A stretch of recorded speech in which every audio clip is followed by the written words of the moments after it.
Kim, it's starting to get cold here and I don't like it. I don't like it either. I am such the beach girl and summer girl that, man, when winter comes, I want to hibernate. So we do this thing here where we've got two seasons. We've got summer, which is incredible, right? Like you got to come check out a Pacific Northwest summer. It's beautiful. It's not humid. It's like in the low 80s, high 70s, low 80s all summer long. And then it just rains for 9 months straight. So we've got summer and we've got Prozac. So it's not a good time for about 9 months, and that is rapidly onsetting. So we've got Yeah. the cold rain going on. We've got the wind.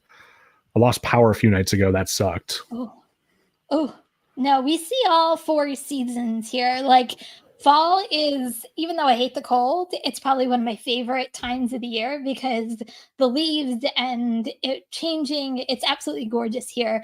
And then the summer is beach weather because I live 10 minutes from the beach. And then winter, and we can see blizzards, we can see snow, we can see sleet, freezing rain. It's not fun. Yeah, no. So at least you guys have the sandy beaches there. We've got the rocky kind of dangerous to walk on type of beaches. Really? Yeah, it's not. Yeah, no. When people think of beaches in like the West Coast, they're thinking like Southern California or something. Not where I live. Oh no, you can lay out in the sand and sunbathe all you want here.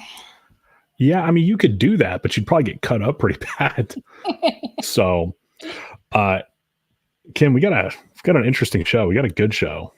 I am so excited about tonight because I have like mad respect for each and every person as hustlers that are going to come on, and we're really going to talk about how to make money in this gig economy. And, I feel like we're going to learn from some of the best out there.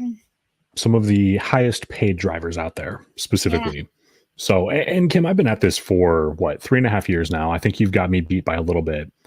And something that I've learned in my time driving is that you can learn something from just about anybody. So, like, just when I think I know it all, I hear something brilliant. I'm like, why didn't I think of that? Oh, I say that all the time. I say, the best ways of continuing to learning is honestly YouTube, right? It's stations like Rideshare Guy, it's other, YouTube channels. Like I still watch channels faithfully all the time because Mhm. there's always so much. And not only that, these apps are always changing. Like I feel like you blink your eye and they change. I just went through a major change with DoorDash tonight before I even got on. So never know what's What gonna happen. what changed? And by time, baby. Boo! Boo!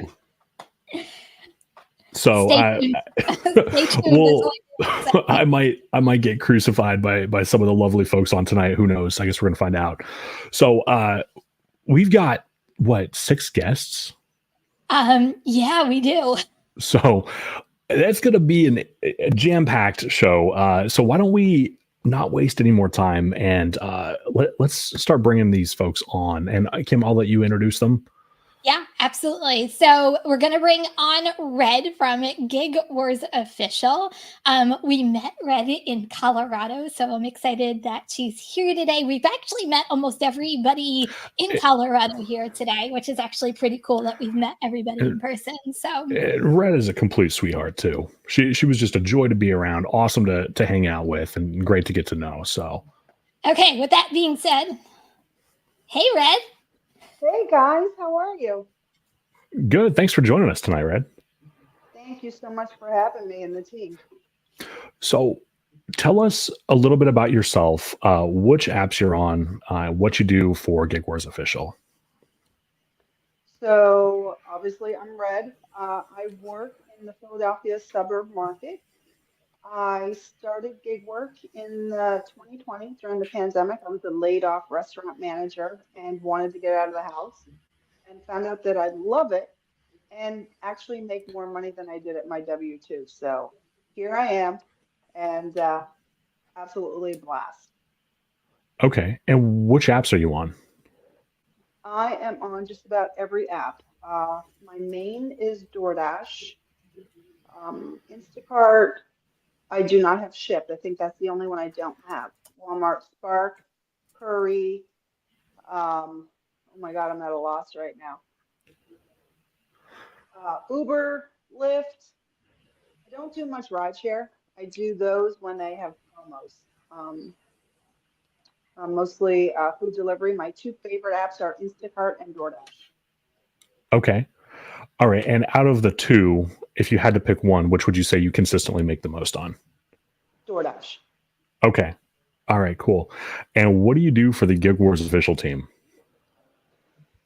So that's my channel. And really, it was just about hanging out, having people come with me while I'm working, so I was no longer alone. But I started doing competitions because I'm competitive in nature, and it was just fun. And it wasn't just me having fun; everybody else was having fun too. And we started with a scoreboard that actually Cody can tell you more about because he's the one who did it. But we knew that as we were Sorry. fast forward a little bit, I met Gary, and now we have an app. So Gig Wars Official is all about friendly competition to have fun while we work and motivate you to make just a little bit more money. Awesome. Awesome. Right. And you guys have a really killer team there too. Yeah, yeah. I think I'm probably, if they could get rid of me and replace me, they'd do even better.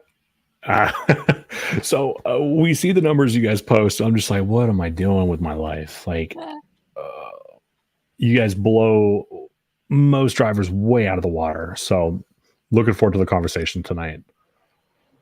So I know you launched in Canada, right? Was it this past week or the week before? And you have something else coming up. So why don't you talk to us about where you're launching and what's coming up? So actually, when we went to Denver, the app was technically available in Canada, but we didn't do any promotion on it until recently. And we have a handful of Canadians on the app. I'm aware of at least 7 or 8, maybe even more. I do have an influencer in Canada. He's primarily on TikTok, but he does have a YouTube following also, and some Instagram. But he was doing competitions in Canada. And when he explained to me what he was doing to keep track, I was like, oh my God. Anyway, this app makes his life so much easier. And to officially launch the app in Canada, we are going to war this weekend.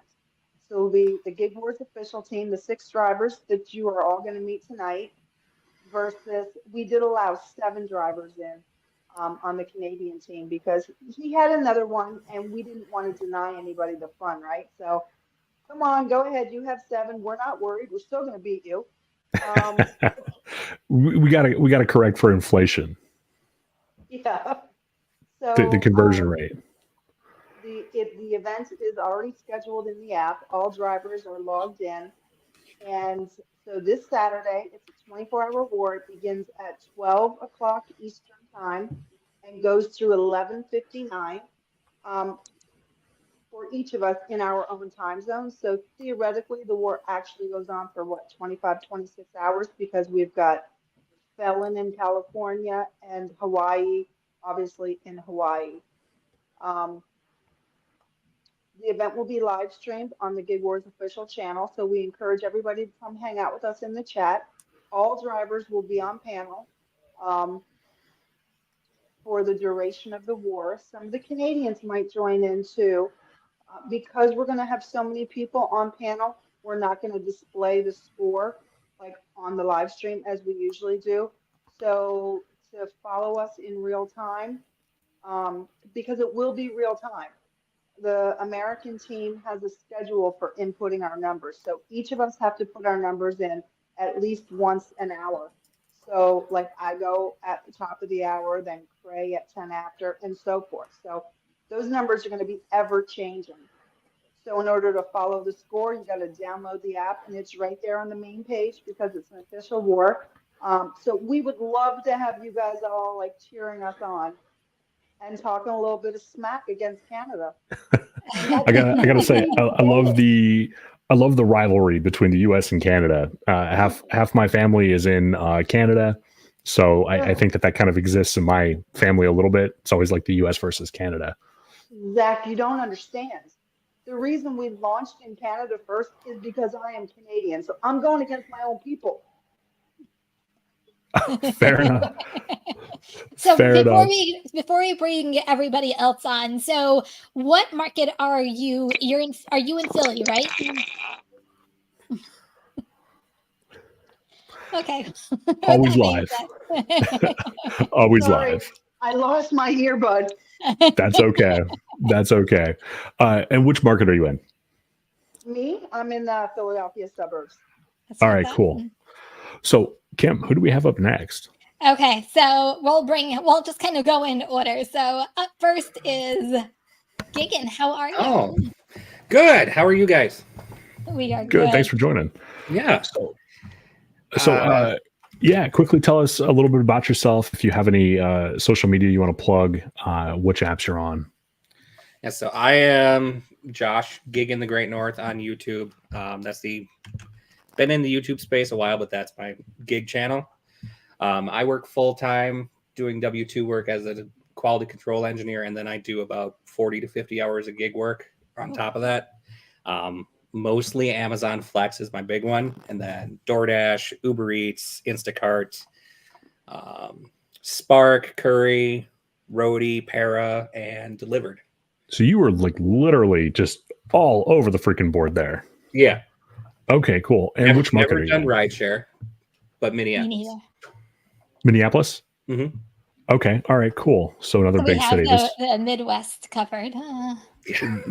Right on. So, and out of those apps, if you had to pick just one, which would you say is your favorite? Flex. Okay. All right, cool. I'm very blessed. Our base rate is actually $24 an hour, where a lot of markets is only 18. Okay. And I can fairly consistently get about $30 an hour plus on my blocks when they surge. I'm jealous Okay. because I've been on the wait list for Flex for 1.5 to 2 years and I can't get on. So No. I'm jealous. Let me ask you this. If you're doing a flex run, can you multi-app like a DoorDash along the way if it lines up? I mean, technically I could. I'd rather knock it out than because most of the time when you get a set of packages, they're in a couple neighborhoods. So versus leaving the neighborhood to go do a pickup and then coming back, I'd rather knock it out and be done. Like I had a 4-hour block tonight, 30 stops that once I got to the first one, I had it done within an hour. Wow. Wow. Okay. So yeah, All then right, I was cool. on my way back home and I was trolling DoorDash back to here. All right, cool. Who do we have up next, Kim? Okay, we're going to bring up Cody next. Hey guys, how are you all doing? What's Hey, up, Cody? How are you? Good to see you again. Zach. So I'm Cody. I am the producer over at Gig Wars. I do a lot of the stuff you see behind the scenes. I keep things held together and stuff from back there and stuff. At the beginning, I was basically a scoreboard too. So people would have to like text me or mention in the chat or holler, "Hey Cody, add this to my numbers, add this, add that." And it was all being put in on a Google sheet, like spreadsheet thing. And then I was screen capturing that to display it to people. And then Gary came along and now we're to this nice app that we got now. So you were kind of like doing it bookie style there for a bit. For a little bit, yeah. Yep. Okay. Pretty much. All right. And Cody, which apps are you on, man? I have a whole list. DoorDash, Uber Eats, Grubhub, Deliver That, Delivered, Parworks, Curry. I'm missing some. Roadie. Some I don't use as much. There's a few other ones there. Can't think of what they are.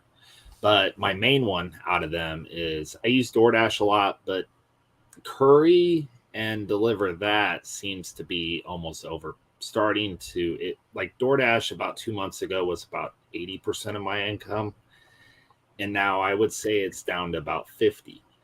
And Curry and Deliver That have taken over those spots and actually has increased a little bit more with that. So Curry is one of those apps that a lot of people haven't heard of. Do you mind giving just a brief high-level overview of Curry? It's a last mile delivery app. Basically, from my experiences, is it's paint stuff going to construction sites. It could be integration between stores and stuff. Most of the ones I've carried was paint, and I had one that was electrical equipment that was going to the local electric company. And from what it looked like to me is they were building the transformers you see up on the poles and stuff, and it was for these metal pieces that they were needing at the last minute. And that was one of the most recent ones I've done. Okay. It seems like to be the last minute stuff that people need very quickly for the most part, from what I Okay. I got a text from a friend of the show, and actually, you know what? You guys probably met him in Denver, Nathaniel, and he sent me a screenshot of a curry run that he was offered a couple days ago. It was picking up in Vancouver, Washington, so like right by Portland, and it was driving it to. It was supposed to go to, I believe, Ottawa, Ontario, in Canada. This run was paying $4,000. What? $4,000. So it was working out to be about $2 a mile. So if you guys haven't heard of Curry yet, there typically is a wait list, but check it out. It's one of those apps that's not really oversaturated yet. And there's some killer they're money. very choosy on how many they bring Mhm. onto each area. Can we get Cray Cray on here next? I know she mentioned she may not be able to stay for the whole show. So let's get her absolutely. on here. And Hi, Cray what's going on, Cray Cray. Cray? Hey, what's up, everybody? How's it going? Good. Thank you for joining us. So, No problem. oh, really quick. I'm so sorry. Cody, which market are you in? I'm in Southern Illinois, but I'll typically say I'm like in the St. Louis market because St. Louis is like 50 miles from me. Okay, cool. But And your market's smaller, right? Yeah. I work in two different markets. One is I typically work in the suburb areas of St. Louis, but on the Illinois side. But there's some small town markets that's near closer to me that I'll work also. So I've Okay. both sides where I've been in more of the suburbish area and then to the small town, 10,000 people type stuff or less. Okay, cool. Cray Cray. Okay, Cray Which Cray, apps are you you're up on? next. Hi, I'm Greg Renee. I'm the Gig Wars official brand ambassador. As you can see, I'm representing tonight. Kimmy's got a merch store. Check it out. Thank I'm in the Jacksonville, Florida area. I'm just like Cody. I'm a big multi-apper. DoorDash, Uber Eats, Grubhub, Deliver That, Curry, Roadie. I just got on GoPuff, ParaWorks, and I'm pretty sure I'm missing a couple, but yeah, Amazon Flex. I mean, yeah, I'm all over the board, and I have a full-time W-2 that I work tonight. So, yep, Okay. Crazy. yes. And you it said is. Jacksonville? Jacksonville, Florida. Yes. Okay, cool. All right, who do we have next? Okay, we're gonna bring on Dashing Felon on next. What's going on, Hi, brother? Dashing Felon. How are you? Oh, you're You're muted. muted. I'm the Dashing Felon. My name's Nick. My YouTube channel is at Dashing Felon, and I do gig work like pretty much full time, and I do DoorDash primarily, but I also multi-app when I use Walmart Spark, Roadie, Deliver That, Shipped, and I'm on the wait list for the rest, or I've been declined because of my record, because I'm called the Dashing Felon because I do have a record. Okay. And what? Man, let me tell you, it's not about the past, it's about the future. Exactly. So, and which market are you in? I live in Southern California. I'm a little north of LA. I do in the suburbs of north of LA. Okay, cool. And out of all of the apps you're on, which is your favorite, would you say? DoorDash is like my primary earner just because it's the most reliable in my market. But I've been getting a lot of earnings from just a couple orders of Deliver That after my DoorDash shifts. Because I like to get out my DoorDash shifts usually out of the way in the morning, except for a couple hours at night. But Okay. yeah. So, I'm like low key jealous of all of the catering apps, so I can't get any of those in my market. So Really? You You guys can't are- get anyone? not that I'm aware of. Not even Para Works? And No, Peril. Well, I've been harassing Steve and David. okay. I've been If harassing it, them. if it helps, I it haven't. literally. I say if it helps, it literally just got to my market like a month ago, so it's brand new to my market, and I'm loving life. So if you can get it Nice. in your market, do it. Okay. We've got one more person. One more. Yeah. So this is a gentleman that we've had on the show before. Boots, what's up, man? You're muted too, bro.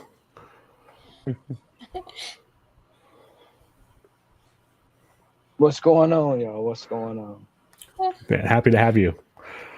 I think of the course, chat y'all- was taking bets if you were going to be working. well, yep. But of course, I am Dash Your Life Hawaii. Everybody calls me Boots. I am the $114,000 DoorDash driver out of Hawaii. DoorDash is my only app. I don't work any other apps. Of course, my market is Hawaii, Honolulu, Oahu primarily, and I've been doing some photo shoots, magazine articles, and podcasts I have lined up.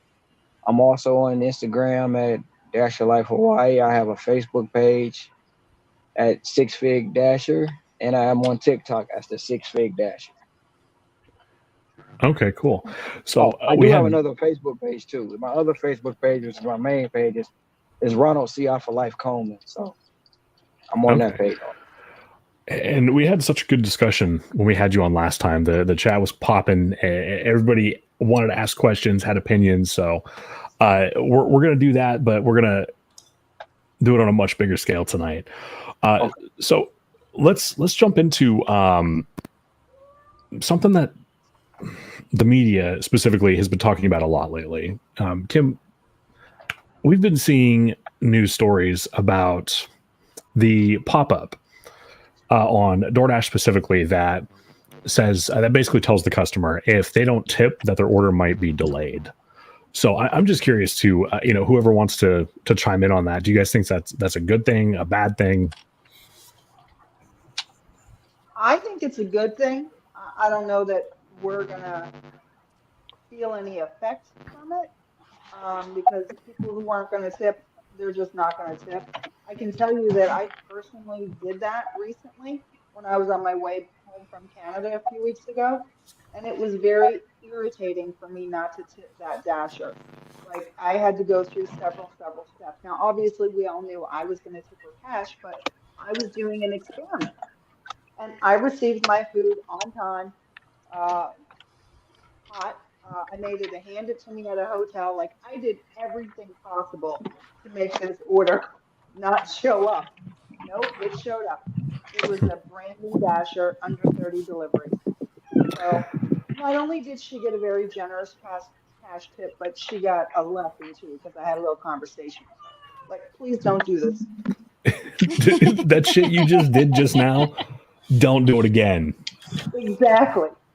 But I mean, so I just firsthand experienced it that not tipping your driver does not have a negative effect on your experience. Yeah. I'm Ron. Ron? Yep. I'm going to mute Ron Okay. until Okay. he comes back. So, all right. I'm gonna throw out my perspective on this real quick, and anybody who wants to counter me or jump in after, please feel free.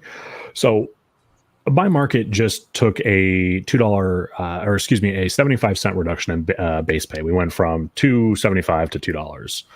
So, and along with that, we're seeing doubles as low as $1 per order. So $2 doubles. So they did this right as they were rolling that out nationally. So basically, they're widening that gap between what they're paying and what they're expecting the customer to make up. So do I think it's a start? Absolutely, right? Like I don't want to deal with non-tipping customers. It's a huge portion of our income.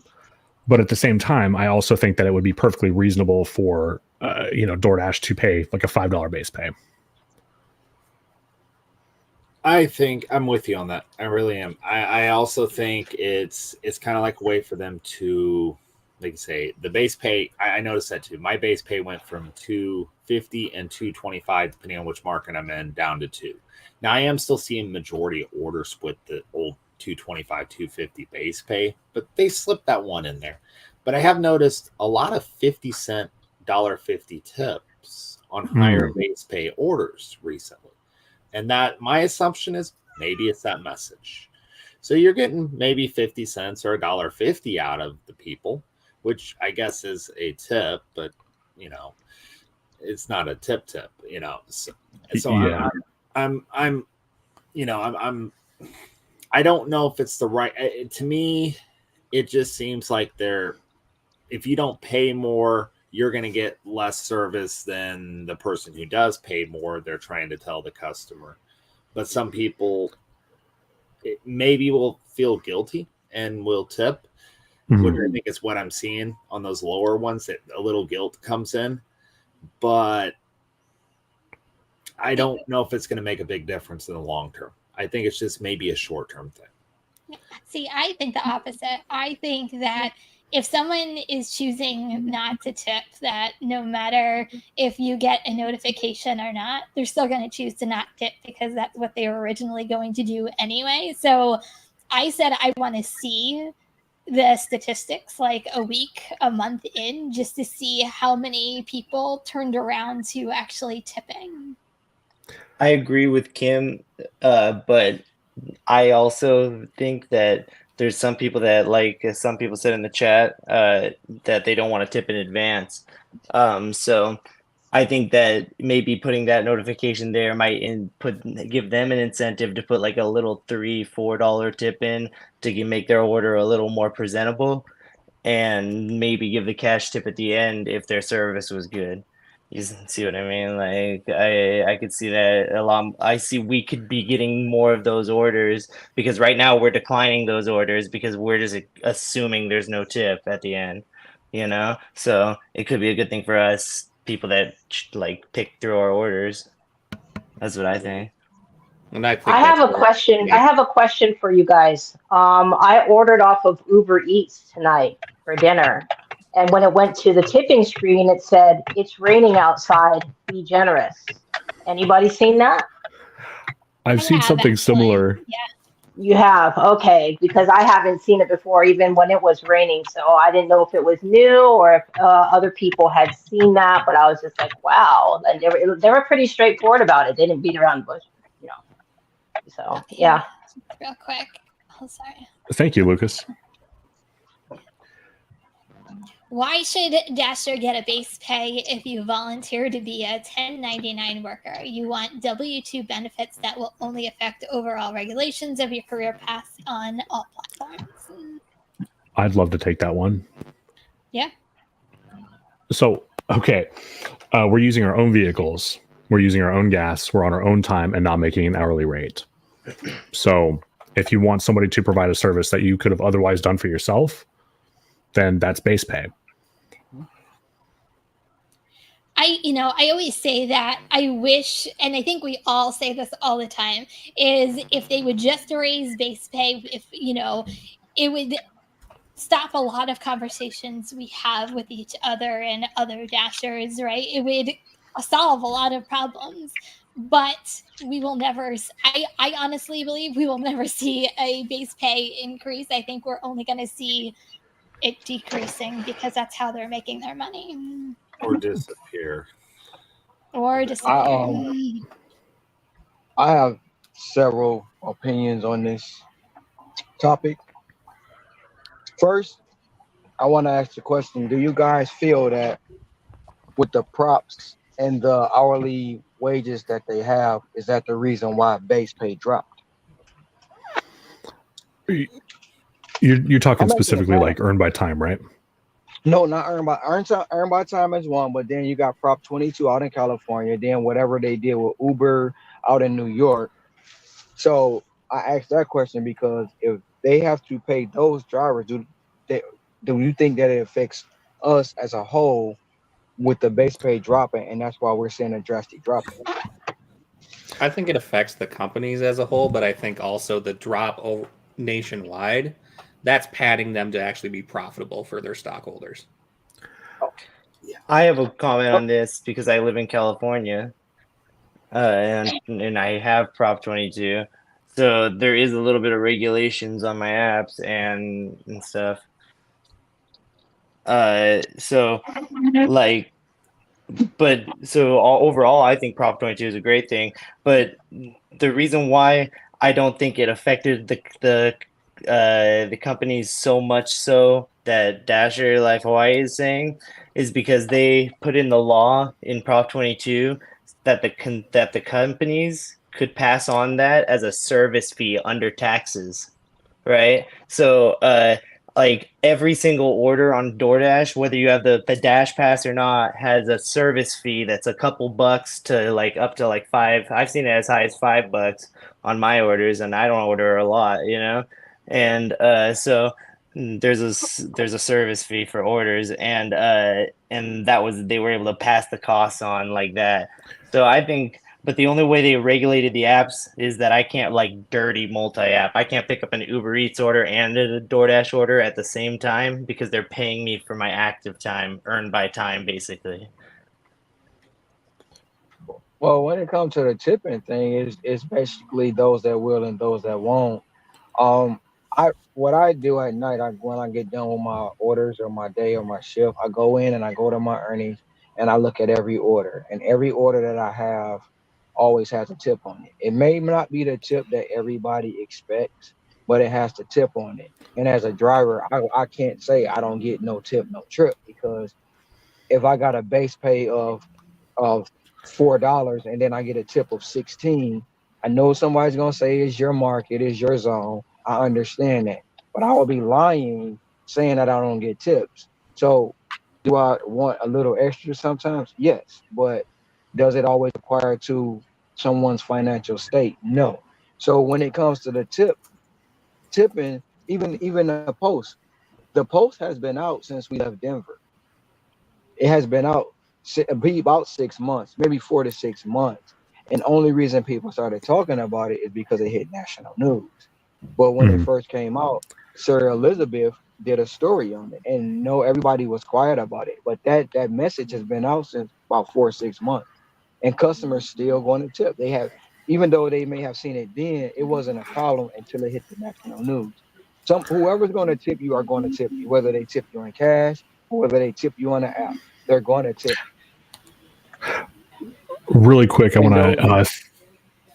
Sorry, before we get too far into this, I want to thank Dante Clark, I believe, Dante, and Thomas. Thank you. Appreciate you guys. And I want to come back to Lucas's question. Thank you again, my friend, at the end of the show. So let's jump into another topic if we can segue here. So each one of you makes a substantial amount of money. You guys post your numbers publicly and you guys rake it in. What tip would you give? What advice would you give to somebody when they say it's slow? For me, it's all about adjusting. I don't work close to my house because by my house, it's all fast food. And I'm not getting tipped off fast food. So I make that adjustment and I actually drive between 40 and 45 minutes away from my house to a better market where it's a higher income level neighborhoods. And I don't see that many no tip offers or lowball offers or whatever. Here, that's all I saw when I tried to, do close to home out of convenience. So it's all about adjusting. If you're able to go out and explore different neighborhoods, where, if you're in a lower income neighborhood and just go out and explore and find out what works for you. I had to do quite a bit of exploring and just finding out where the restaurants are, where the higher volume restaurants are, the higher price restaurants are that are on DoorDash. I use my DoorDash app just to explore those places. And, you know, it works out for me in the end. You know, it's a little bit of work doing that research, but yeah, I'm better off for it because I make a lot more money and see more consistently. Like I'm in the large order program. Yeah, I get those, you know, pretty, at least a few of those orders throughout the day, and I'm only part-time. So that's the advice that I would give. So when you say the DoorDash app, just to clarify, do you mean the DoorDash customer app to see like what's around and what's open? Yep. All right. So because they're consistently adding restaurants like all the time. Pay attention to that, people. That is a huge wealth of knowledge. Don't the hotspots in the app are one thing, but the Dasher app is going to show you what is actually open, available, and likely going to be busy because they're running promotions. Yeah, that's the biggest part too. Open for people that work late and early. And those promotions. That's where a lot of the orders are going to be. Now, if they're at a restaurant that's normally slow and they have a big promotion, go the opposite way. Don't sit next to the Wingstop if it's slow and you don't want to be waiting for an order to be finished or something for a half an hour to 45 minutes. Because if you sit there, I guarantee they're going to send you every order they possibly can from there. And you're going to be having to decline and sift through that stuff to get that better order. Okay. Yeah. So I also, when I look at the DoorDash app, when I look at the DoorDash app, I do it almost every night for like what time closing times are. But I look at also the wait times at the restaurants to see how busy they are. So I know if orders are coming into those restaurants. So I know to go to that restaurant, not go to that restaurant, where the own personal hotspots are for different restaurants. Yeah. So, and something else that Cray said really kind of hit home with me too. So you said that you drive 45 minutes to not be around a bunch of fast food. And that's something that a lot of drivers don't think about, right? Like if your market only offers fast food, you're going to get fast food pay. Mm-hmm. So I everybody knows this, every market is unique. Every market is different. And in mine, most drivers will wait at the mall or they'll like go downtown or something like that. And they're all clusterfucked together. You know, you've got 20 drivers waiting at the mall for an order. And I'm like 3 miles away, like 2-3 miles away. And I'm positioned in an area that has fewer places to pick up from. But every place that I'm near is like higher end. And there's like, I'm typically the only driver that's waiting in that like mile, well, maybe not mile, but in that immediate vicinity. So when something comes through, I get it. Yeah, I'm looking for sushi restaurants, Thai restaurants, the higher end mom and pop places, the higher end pizza joints. You know, I'm doing that research, and you know, it pays off for me. Yeah, I don't stay by the Pizza Hut or all that. And the McDonald's, and everybody knows I hate Popeyes. I won't do it. You know, Me neither. It can be a diet. Yeah. It's just horrible. So that place that I actually work out of has very minimal fast food at all. Maybe one Taco Bell. That's it. So essentially what I'm hearing you say is you're working, like you're kind of outsmarting other drivers in a way, not to be a dick towards anybody, but essentially you're outsmarting. You're thinking logically, what is going to pay more and where can I be to make that happen? Yeah. And also, like you guys said, pay attention to the promotions. So it pays off, especially if you're on the catering apps. You can get those catering offers as fill-ins, right? For when the days are slow on DoorDash, when the days are slow on Uber Eats, those apps just aren't going off. But then you get one, or me, I get at least one a day, if not 2 or 3. My biggest stack I've ever had was 4 caterings in a day. So if that's my advice also as fill-ins, is research those catering apps, deliver that, Paraworks, and yeah. So always have a plan to make consistent amounts of money for when it is slow. Always have those other apps on the back burner to rely on, and just in case there's like a slowdown during the day. Not every Monday or Tuesday is going to be profitable, but Monday and Tuesday are the two busiest days for the catering apps in the week. So just some advice. I have a tip for when it's slow that I like to do is this is like with food delivery, like DoorDash is probably like where it's like going by like hotspots and GPS and stuff.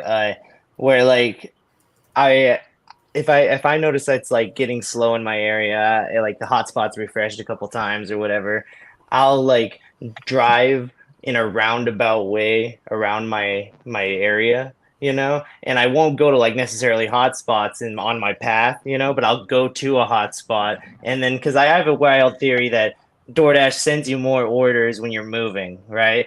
But because it seems to happen like that. But also on your way to the hotspot, if you're passing restaurants, I take a path that passes restaurants that aren't in hotspots, right? So no one's parked near them. And so then you'll like your phone will be like an order magnet sometimes and yank an order that's just placed driving by, and then that's what I like to do if it's slow. I think there's some truth. I want to get to Boots here in a second. I think he was raising his hand a minute ago, but I think that there's some truth to what you're saying, because I think we've all had that moment where we get frustrated. We're like, screw this, I'm going home. You start moving, and then all of a sudden you get, DoorDash, Uber Eats, Grubhub, they all start going off all at once. Yep. Yeah. Boots, Okay, were you? Boots, go ahead. That's what I was gonna say. Just I constantly stay moving. Even if I'm in a hot spot, I'll ride around like the restaurants, like Felon said, and I'll stay in the parameters of the hot spot so I can connect to all the restaurants. And 9 times out of 10, you're going to get a hit. You're sitting there, 10 other drivers are sitting there, or in that vicinity. It's all going to come down to the numbers of the drivers that you're around. So if the driver around you have the numbers that are higher than yours, you're most likely going to get some trash orders while they get the best offer possible. So when it gets slow for me, I just either toggle back and forth. I toggle on the shop and pay, and I toggle it off. Once I toggle it on, I get a shopping order. I might go do it, or I might not, and then I'll turn it back off, and the orders will still come back in. So it's all about the person. Like when you're doing the apps, it's all about the person not getting frustrated because it's slow or they consider it slow and try to push through it. I want to put Cody on the spot for a minute, if we can. Do you have something specific that you do when you think it's slow, or have these folks covered it pretty well? When it gets slow for me, I've what are we defining as slow? Exactly. When you're just sitting around waiting for an order, and I'm asking you specifically because you're in a smaller market. Well, when I'm in the smaller markets and it gets slower, I hate to say it, it's usually patience, and it picks up when it's in a really small market. Now, if I'm closer in the suburbish areas that I'm going to also, there's 4 zones. So I'll switch zones. I'll go to another zone, work there for a little bit. I've learned in my area, though, and this ain't going to help a lot of other areas, but it might a little bit.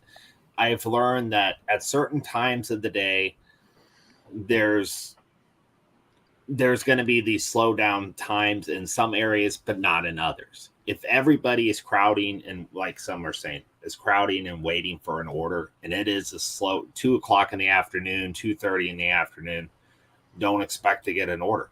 Go where the people are not at.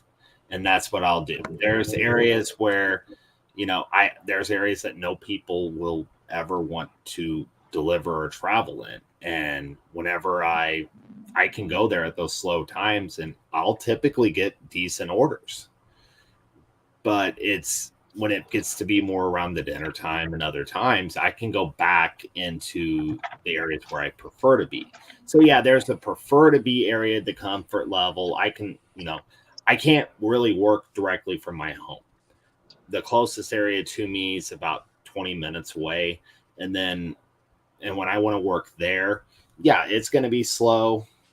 you get lucky sometimes with shopping. You can enter multi-app, as many apps that is available in an area. If it's slow, they all need to be on. And people say, well, it's too much. You can't handle that. Well, that app that you're wanting to work is just slow right now. You need to break out another one or be willing to go elsewhere at times. I was going to actually ask you guys this, like during slow times, and I'm talking like mid-afternoon, even sometimes like mid-morning when food delivery isn't popping, what apps do you use as a multi-apper to keep the wheels going? Is it Instacart? Is it, catering? What do you use during the slow times?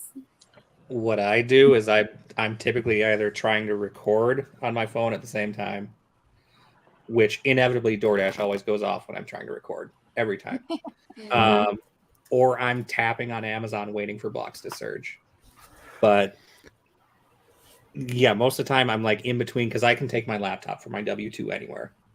So I can work on the road, go do, like I did a catering order today, then went and worked my W-2 stuff. And then once DoorDash started going off in the afternoon, I put that away and started doing DoorDash. That's something he's pointing out, catering orders. I was going to say with that, most of these catering orders are scheduled ahead of time.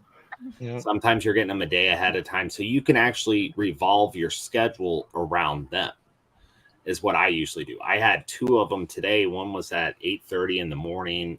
So I did a little bit of DoorDash and Uber Eats breakfast. It didn't really make a whole lot for it, but I made that catering order is what paid for that shift. And then lunchtime rolls around and I started off with that. And then I decided to turn on DoorDash, and the first order they offer me is a catering order after I do another catering. So I ended up doing 3 catering orders between 8 o'clock and noon and already made $200 just because I scheduled 2. And then, with DoorDash or any of the on-demand food delivery like that, it's just going to be timing and stuff. There are certain times of the day when typical catering orders will come out.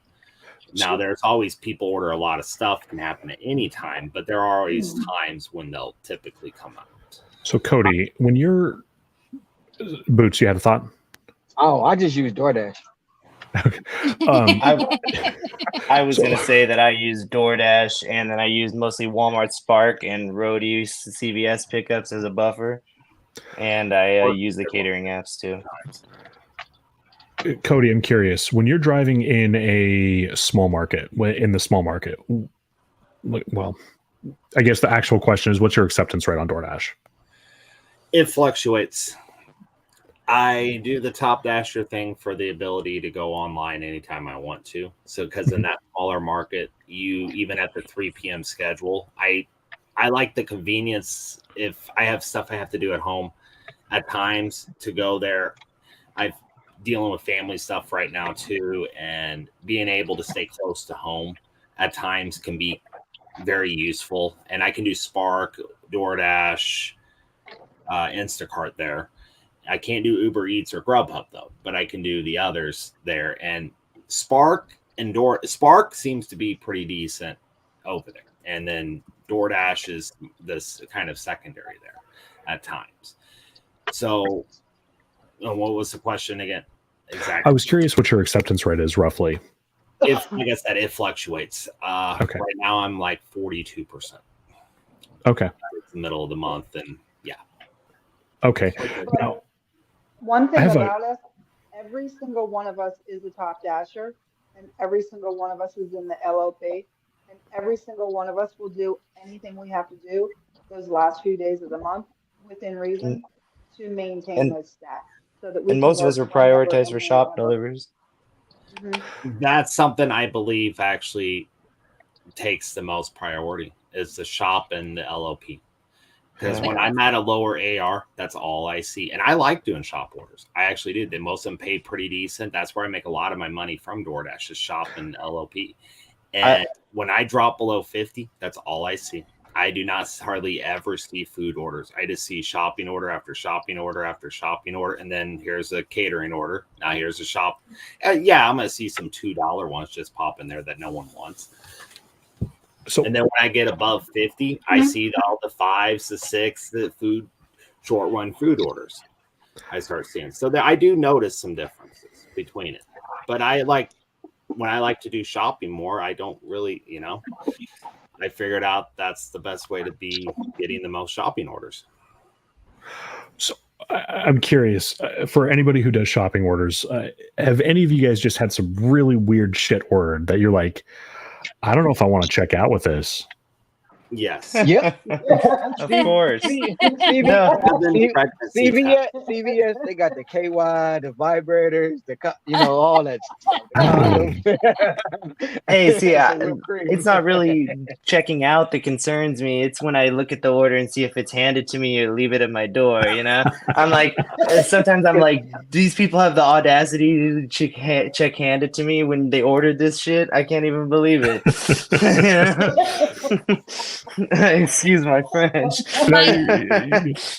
My favorite are the substitute. My favorite are the substitutions. Like getting a substitutions on one of those items. Yeah, that's fun. Oh yeah. Maybe it's just that I don't do a ton of shop and pay orders, but I've never had anything really like, whoa. Really? Well, Walgreens and CVS here, they sell the adult toys. So if they do it in your area, you'll get them. I've had one of them, but the weirdest to me was the 7 pregnancy test. 7? Oh, Are they like different brands? All the same brand, 7 of them. Maybe they're in denial. And it was going to an apartment. Okay. I had a $20 Target that was 3 pregnancy tests. That was great. I had a delivery with three plan. It was 3 Plan Bs, a pregnancy test, and some condoms. Wow. Hey, you know what? All right, I'll tell you what. It sounds like they at least learned from their mistake, though. So, yeah, Plan A, Plan B, Plan C. See, I love shop and delivers because I like run through the stores practically, and I know all my stores really well. So like I get a shop and deliver that they think I'm gonna get done in 30 minutes, done in like 5 or 10. You know, Nice. so I'm getting paid like a lot more for that shop and deliver than you would think because I'm getting another order right after. Like. So, which app, in your guys' opinion, is the most underutilized? Which app, like, do you think more drivers should just go and get activated on? Or don't say it because it'll be oversaturated. I'm just kidding. Walmart Spark. I like Roadie for, like, I know in my market at 138, the prescription orders dropped.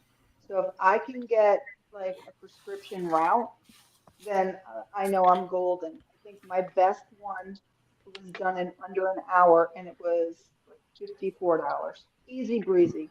That's what I was about to say. Roadie, since they got the CVS contract, it's been nothing but CVS orders on there, like $9 0.5 miles, $9 1 mile, and their pickup is always ready.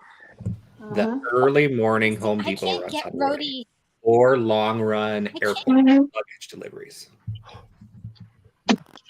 It's the one I can't get Roadie to work in my area at all. Like everything I see is like 15, 20 miles away.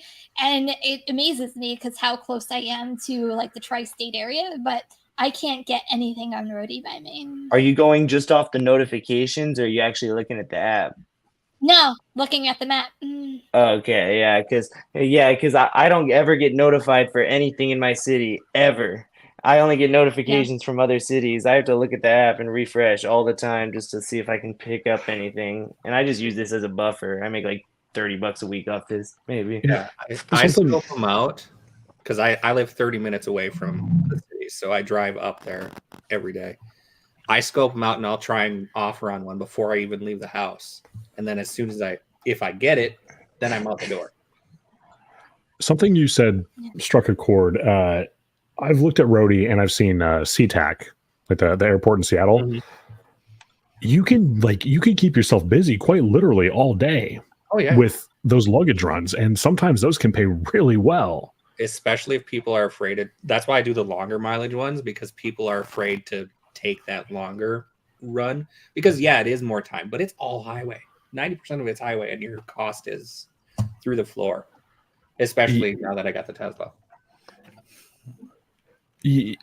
I've been tempted to drive out to Seattle and do that just once for one day and just see how I did. So the only thing that I could see kind of going sideways is the having to pay for parking. How do you get around that? It's $5 for mine at the airport, and typically Delta and American Airlines, they reimburse it right in the app after it processes. Okay, So that's being out the $5-10 if I go there twice in the day, it's no big deal. Okay. Have you ever thought about doing a video on I that? actually have. Thought about it. Time to edit is my big thing. I actually have a question for Red. I feel like Red, you are like the guru on Instacart. So, is there any advice you can give anybody with like Instacart or any tips that would make it better for some people to go shopping? Uninstall it. Yeah. So That's Steve's answer. That is Steve's answer. a trick that I learned on my own, like I have seen no videos about it, but you are taking a gamble, is I will break up a stack. Normally on a stack, like one of them is going to be really far away, and that order typically has the least amount of items. If you message support in the app, they will drop it for you. You keep the one order you want. I've never been burned on this, not once, but your cancellation rate is not affected at all. Now I have the order I wanted, I do it, and I go. So if you There's so can't, many orders out I'm gonna there have to that try are not- that. I did not know that. There's so many orders on the app that are not attractive, right? Because it's 12 miles when in reality the person that lives 9 miles away only has 3 things. So you're not making, they didn't tip well, and to do a stack on Instacart, I mean that additional base pay is what, $2 or $3. That's it. Also, if it's a peak pay, like an extra $5 for the order, if you break it up, you're still getting that full peak pay. now, when you're doing Instacart, are you running Instacart along with DoorDash and like all of the other apps, or are you trying to choose the time of day you're doing one over the other? Now, I typically have 3 apps on at a time. So I run DoorDash, Instacart, and Uber Eats at the same time. Uber Eats is pretty slow for me, and usually I only do Uber Eats if there is a surge. Here's another tip that we do, except for Booth because he only does DoorDash.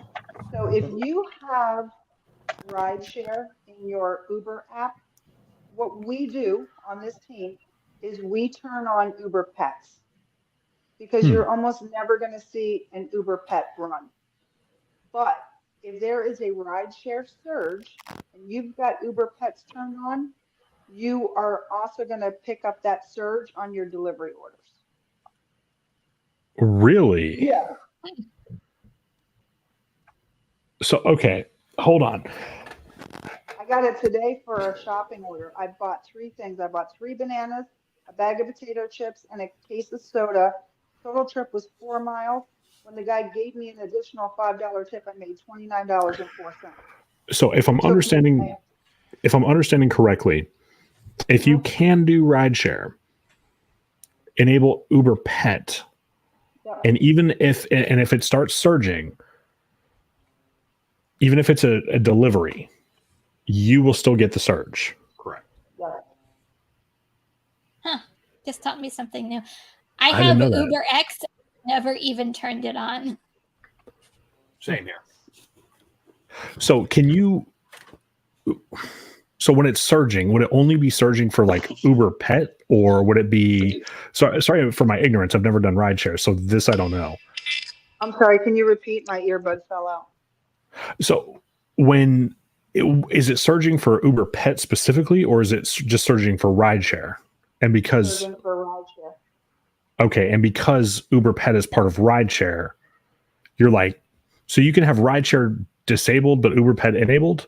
Correct. Yep. Holy shit. I've only ever received one Uber Pet offer, ever. That's crazy. I didn't know you could do that. Listen, one day, my highest, one day, it was a Sunday. It didn't happen. It was only a couple weeks ago. It kept doing a surge of $30.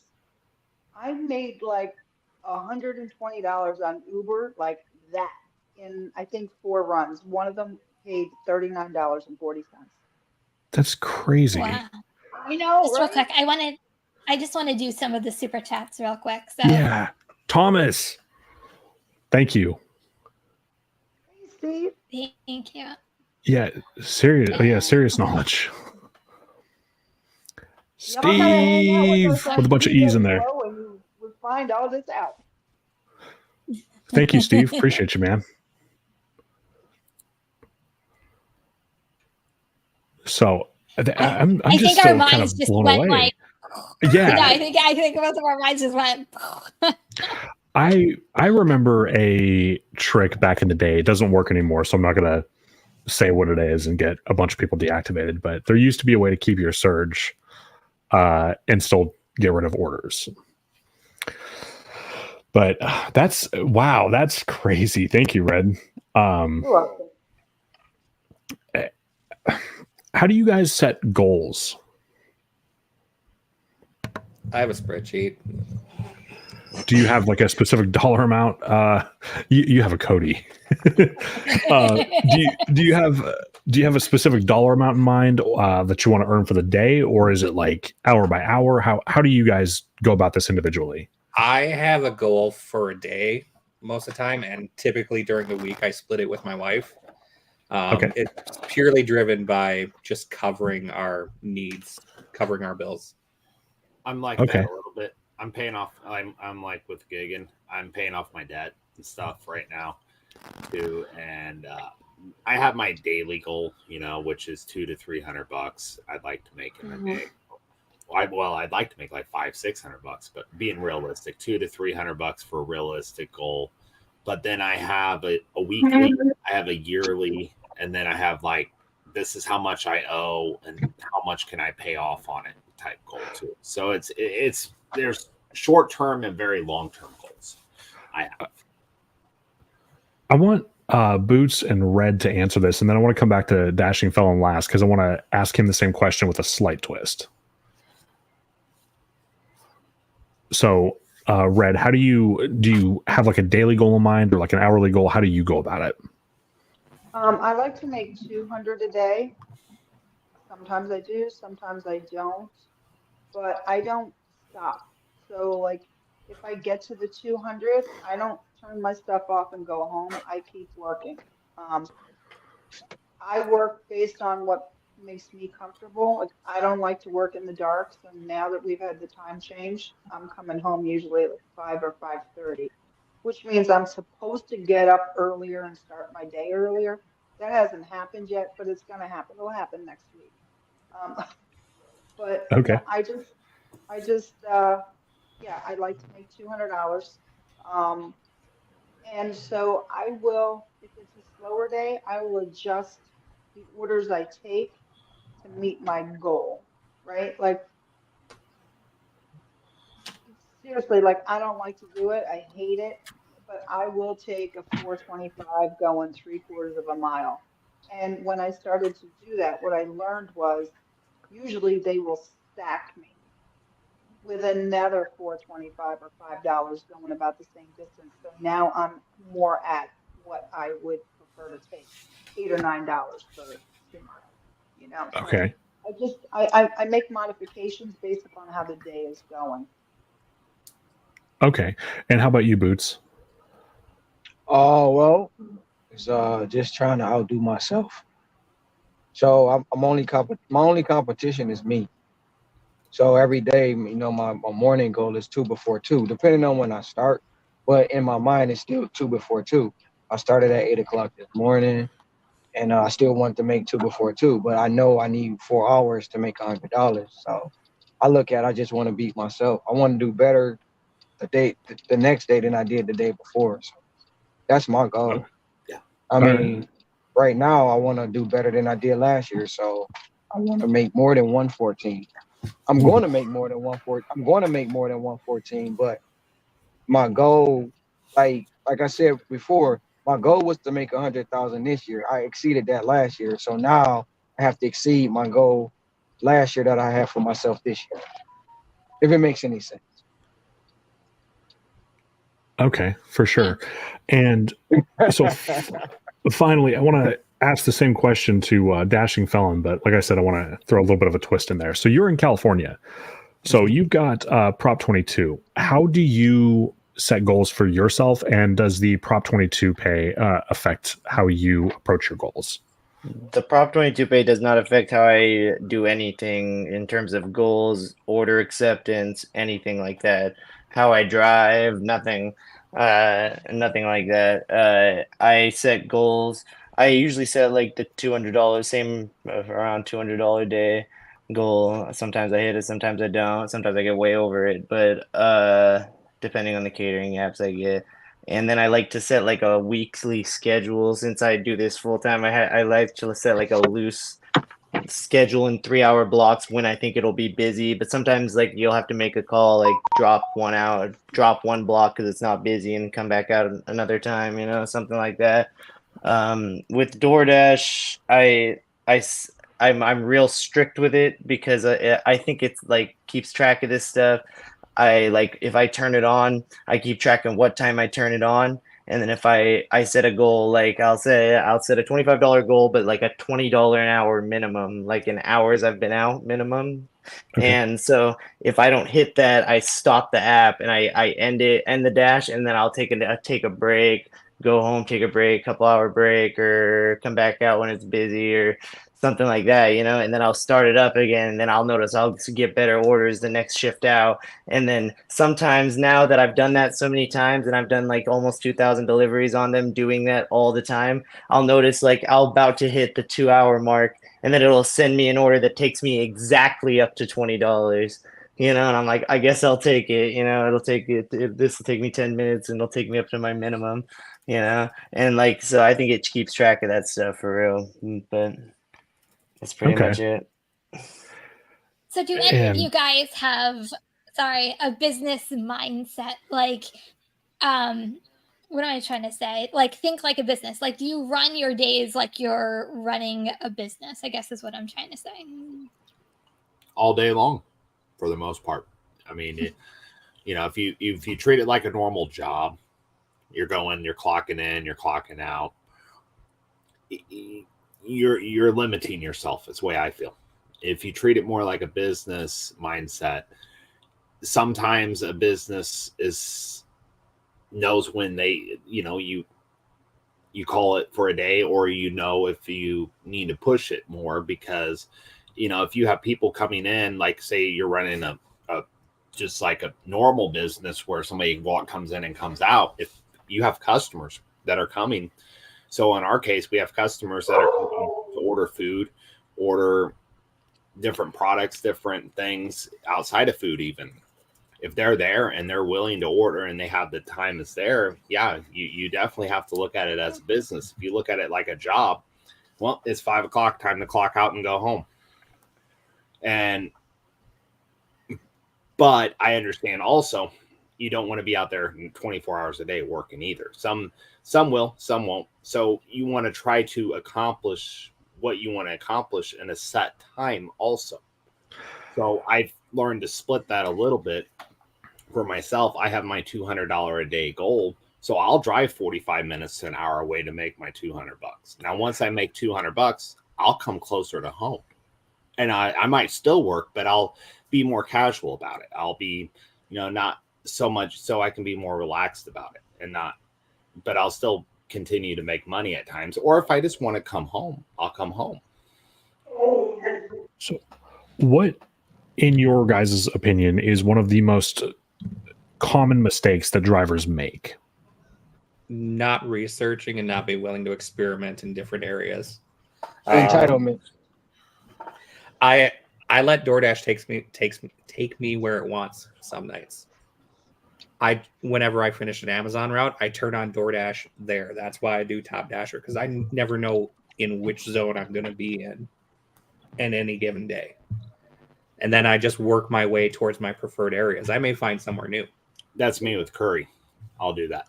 Courier will take me on places I've never been, and there's DoorDash zones, different apps, different things there, and I just like to see what shows up. And sometimes you'll find a decent spot for a while. I noticed Boots said entitlement. I know I get what you don't, you have to look for it. If you want it, you have to work for it. You have to look for it. The stuff ain't gonna just come to you. It really isn't. A lot of drivers, not all, but a lot of them are stuck in the 2020, 2021 era. They don't want to evolve. They want to stay stagnant, and then they want to blame the AI. They want to blame the other drivers. They want to blame content creators, and they feel like when I say entitlement, they feel like they entitled to everything, and that's where they downfall at. And when I explain it to people, I say through my perspective, through my eyes, through what I go through. I don't say what someone else has done. I don't say Zach and Kimmy did it like this, so I have to do it like that. And I deserve this, I deserve that. No, I do it for me. And most drivers don't do that. They don't want to, like Cray and Cody and Gigan said, they'll travel. They don't want to travel. They don't want to go.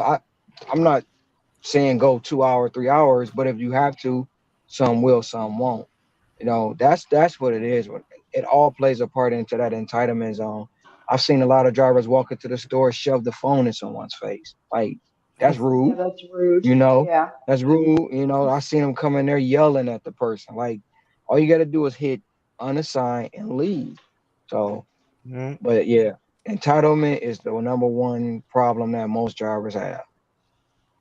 I think I would say not like being flexible or being too comfortable. Like they won't do anything that's new to them or different. I'll give you an example. I personally hate the grocery shop, right? Like I don't like it at all. So when I would get shopping orders, I'd be like, I'm not doing that. I'm not doing that. Um, and when I started to do them, I realized, well, one, I actually do like it because I turned it into a game, right? I now am on a scavenger hunt and I am racing against the clock. Well, that's why we have gig wars, right? I'm competitive. So that's how I made it fun for me. And then I learned how much money I could make at it. So get out of that like little square you have in your head and try new different things.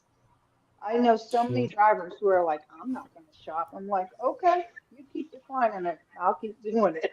Isn't that the truth? So there's a question just real quick from Mike Morris. He says, are your daily dollar goals based on your gross or net? I know calculating gross on the fly is hard. Oh, it would be net. I mean, Yeah. right? I used to be net. Yeah. Now mine is based on gross. And Mine is the way gross. Go ahead, Kyle. Because I pretty much look at it that I'm writing everything off on my taxes anyways, because I didn't pay anything for taxes last year. So like Mike's saying is gross is hard to calculate. I used to just say I'm going to spend this much a day on average. Well, I come to find out that there's days I'll spend much more than that, and then there's days I don't spend even part of that. So it wasn't really an accurate average. So I basically, every time I spend something or buy something, I subtract it from what my goal of the day is. And I found that I'm actually achieving my goal more often. And, you know, say you make $250 in a day, but then you go spend 150 of it. You went home with $100. You feel like you didn't even accomplish anything. But if you pay attention to everything you're spending in the moment, you know, those little things will add up. You want to go get a coffee, you know, you want to go to a gas station and pick up a snack, or go into the grocery store, or go to a restaurant. All those things throughout a day are going to add up and add up. And, you know, I'm not saying to keep, you know, take a chart and keep track of everything, but just once in a while, it's a good idea to just kind of see what are you spending on an average in a week. On a day, you know, some days I noticed if it's colder or warmer, the cost may be different too. And I even factor my gas in there.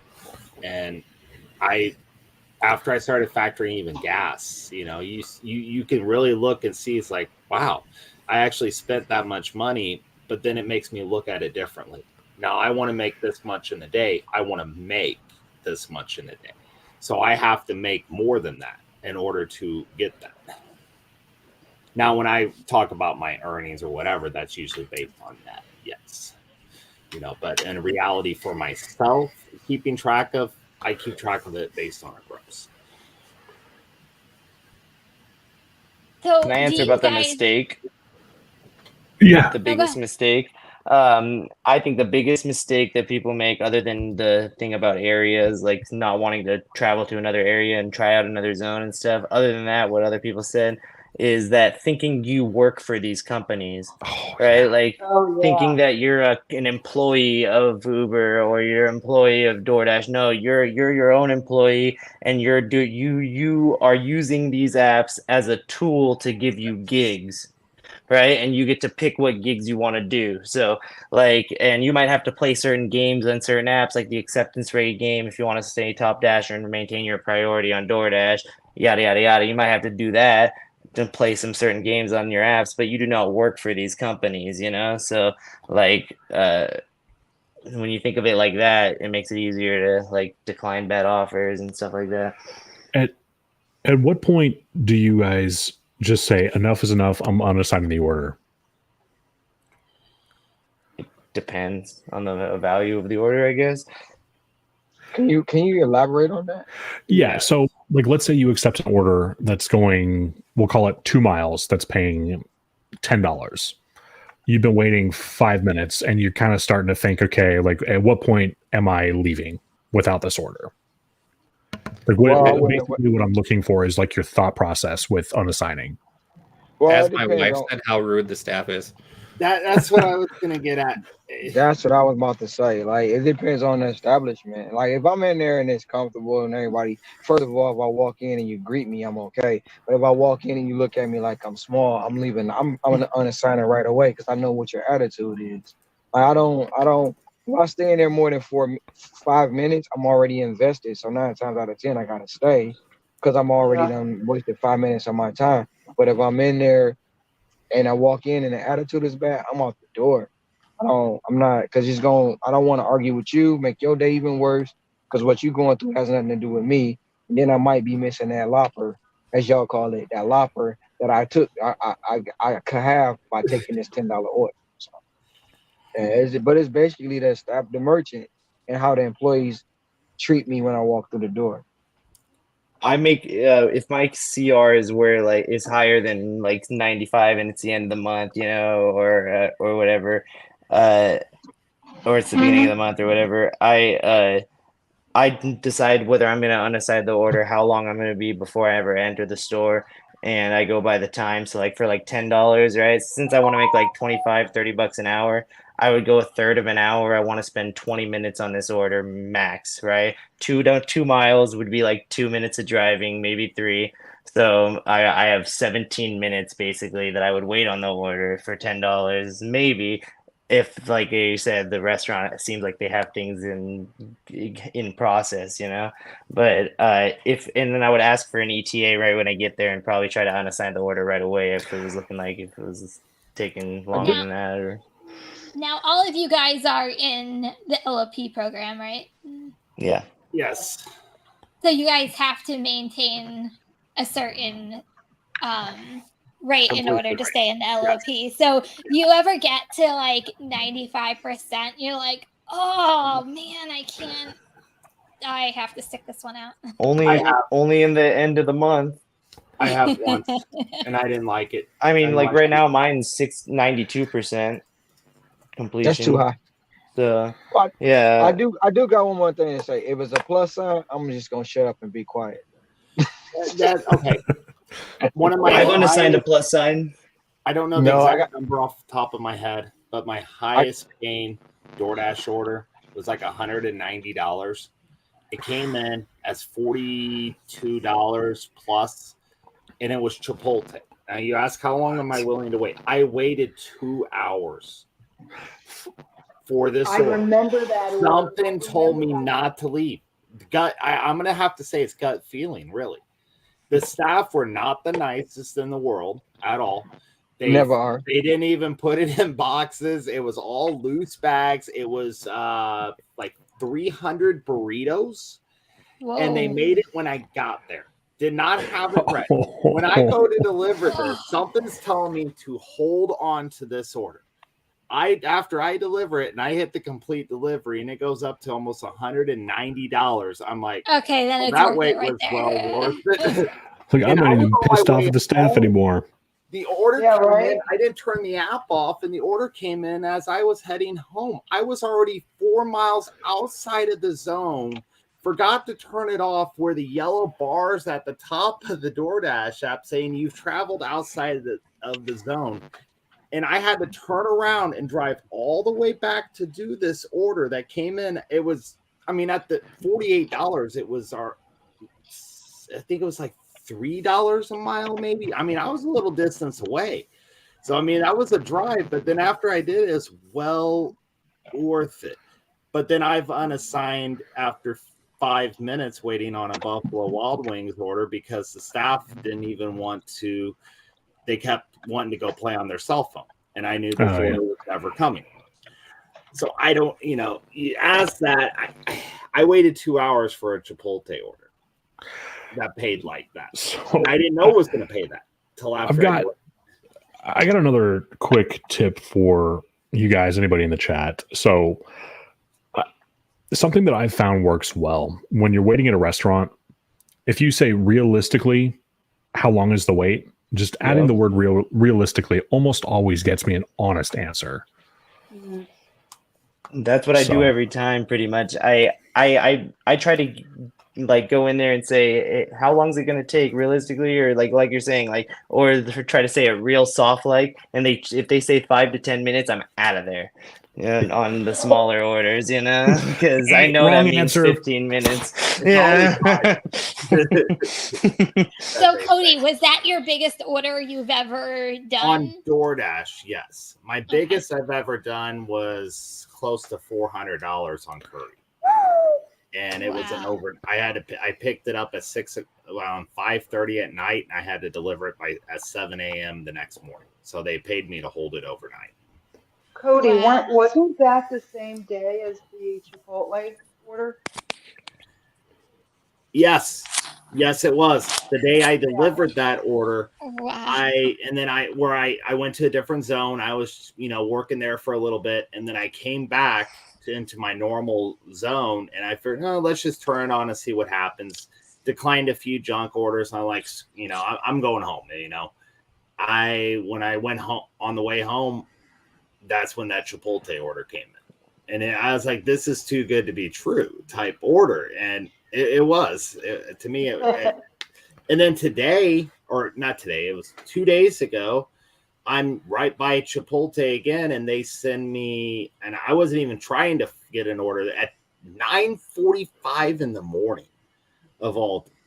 And I go deliver it, and it's paying me like $160. And it just went a couple miles though. And it was ready. Like they're carrying the boxes to my car for me on that one. So it's a hit and a miss between things like that. Something could be ready just like that, and then the next day it could be a 2-hour wait. But I still lean towards gut feeling and the way the staff treats me. So this is going to be my next question for all of you guys. What is the biggest order each one of you guys has ever had?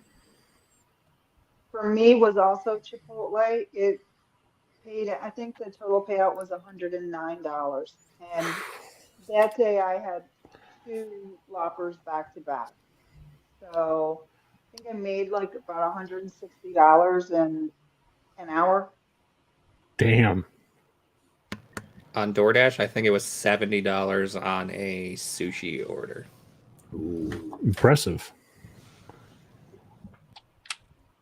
My biggest DoorDash order was $122.50. It was a shopping order, 52 items at a grocery store.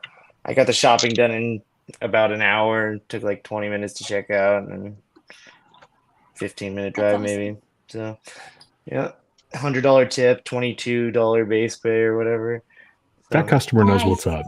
Exactly. Nice.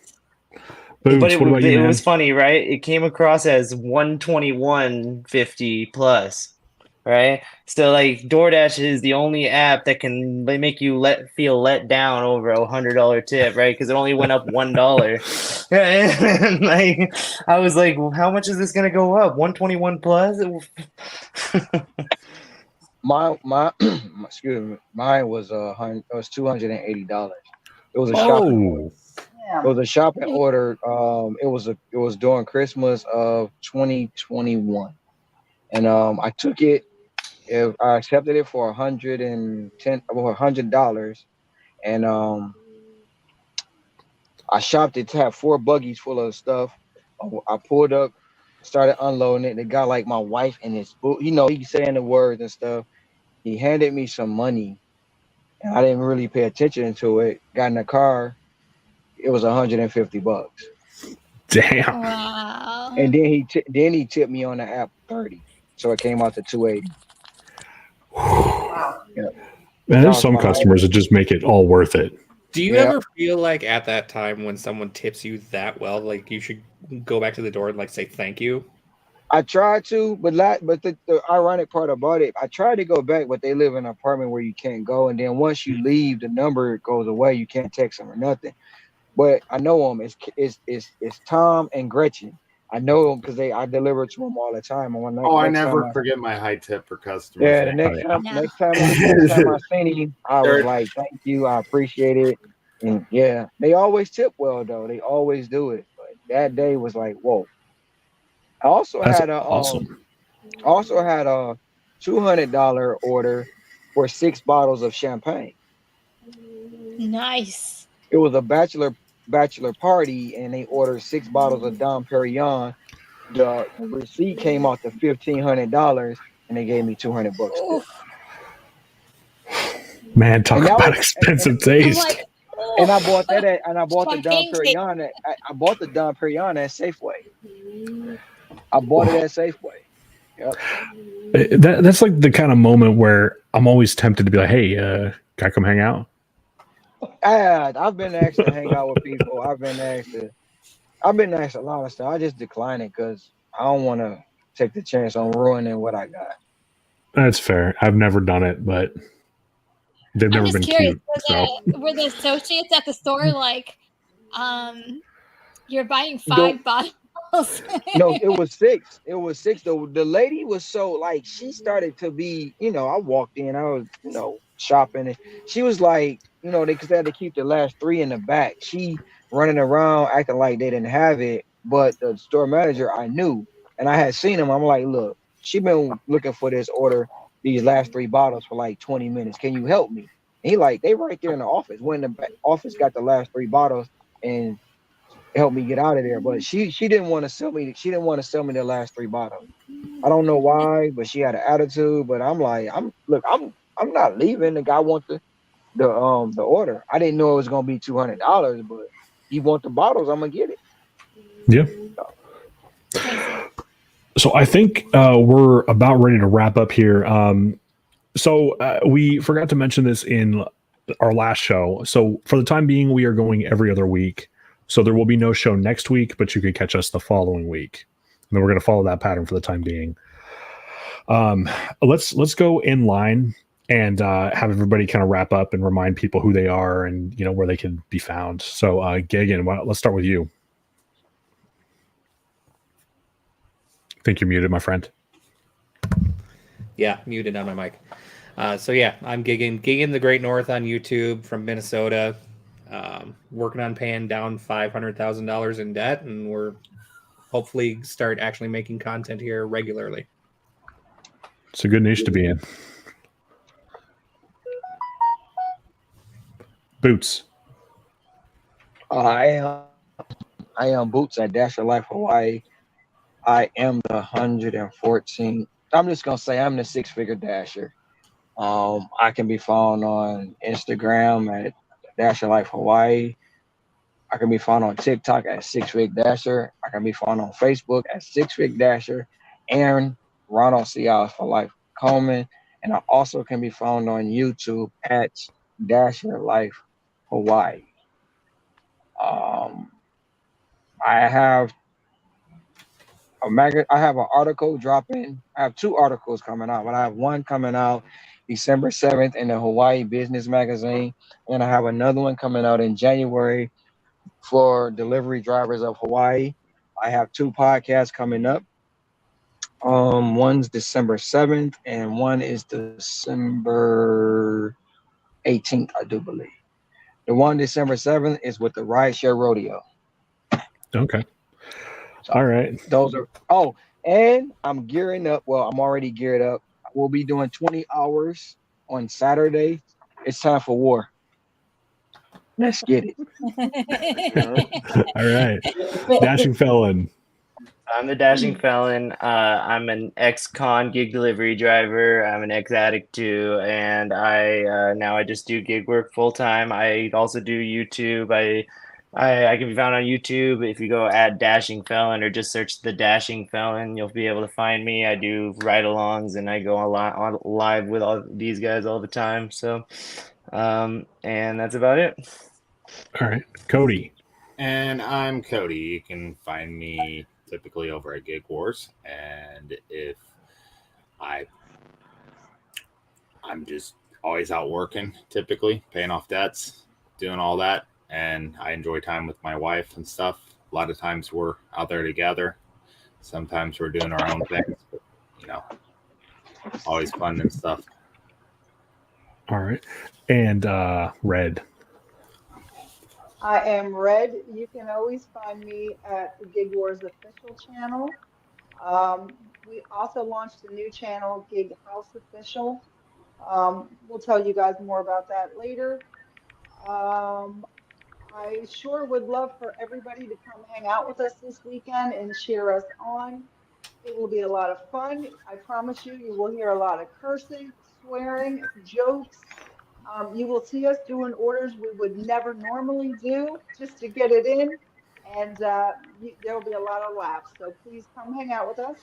Cody, what time are we going to be starting that stream, you think? Like Probably 6 a.m. Eastern, maybe? Either that or even earlier.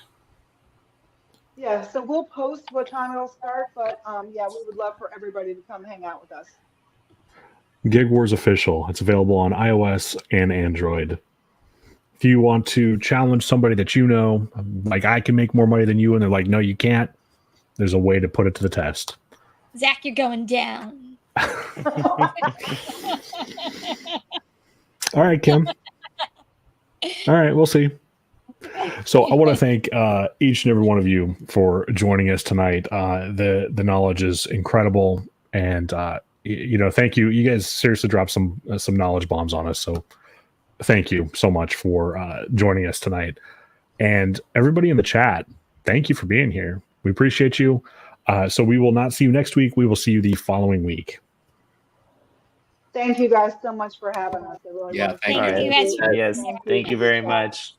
All right. Bye, everyone. Bye, guys.